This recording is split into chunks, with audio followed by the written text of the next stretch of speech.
দুর্নীতির শিকড় অনেক গভীরে। কারণ আমরা দেখতে পাচ্ছি তৃণমূল কংগ্রেস দুর্নীতিকে প্রাতিষ্ঠানিক রূপ দেওয়ার চেষ্টা করছে। যেখানেই দুর্নীতি সেখানেই তৃণমূল কংগ্রেসের উপস্থিতি, আর যেখানেই তৃণমূল কংগ্রেস সেখানেই দুর্নীতির গন্ধ পাওয়া যাচ্ছে। আমরা প্রথমে দেখলাম শিক্ষক নিয়োগে দুর্নীতি, তারপরেই পুর নিয়োগে দুর্নীতি, তারপরেই রেশন বন্টনে দুর্নীতি। এক চাল ব্যবসায়ীকে ধরেছিল, তারপরে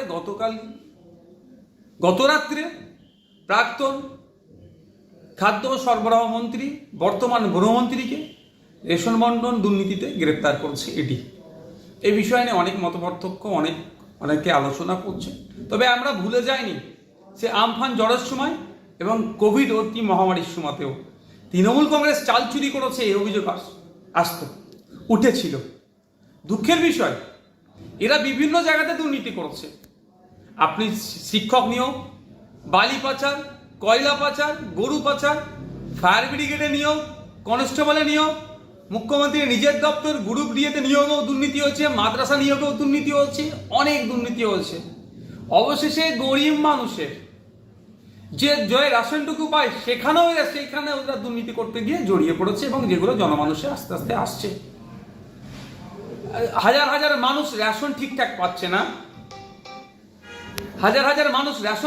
পাচ্ছে না, তার পরিবর্তে এই বড় বড় নেতারা কি করছে? বাতিল বা অবৈধ পন্থা অবলম্বন করে রেশনগুলো তুলে নিচ্ছে। ধিক্কার জানায়, নিন্দা জানায়।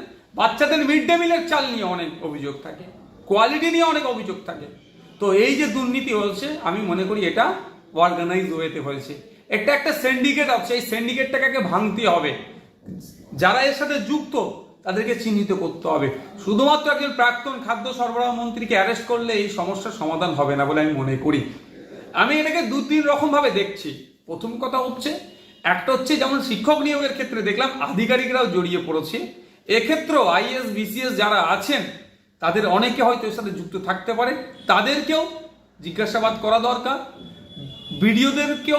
অনেক বিডিও বা অনেক ফুড ইন্সপেক্টরও কিন্তু এর সাথে যুক্ত থাকতে পারে, তাদেরকেও জিজ্ঞাসাবাদ করা দরকার। ঠিক একইভাবে তৃণমূল কংগ্রেসের হেভিওয়েট নেতারাও এর সাথে যুক্ত থাকতে পারে, তাদের জিজ্ঞাসাবাদ করা হোক। তবে ওই লিপস অ্যান্ড বাউন্সের মতো তার অফিসে গিয়ে রেড করার সময়, অফিসে গিয়ে তল্লাশির সময় অফিসের কম্পিউটারে একাধিক ফাইল ডাউনলোড করে দেওয়া, অফিসের কম্পিউটারের থেকে সার্চ করা, এই করে তদন্তের গতিপথকে বিপথে অন্য পথে পরিচালনা করার অপচেষ্টা না এই ক্ষেত্রে হয় বলে মনে করি। এই ক্ষেত্রে না হয় সেটা আশা করব। দুর্নীতি যারা করেছে তারা শাস্তি পাক, এটা চাই। সাথে সাথে এটাও বলবো, আজকে যেতে যেতে প্রাক্তন মন্ত্রী খাদ্য ও সরবরাহ মন্ত্রী বলছিলেন তিনি আগে নাকি ষড়যন্ত্রের শিকার হয়েছে।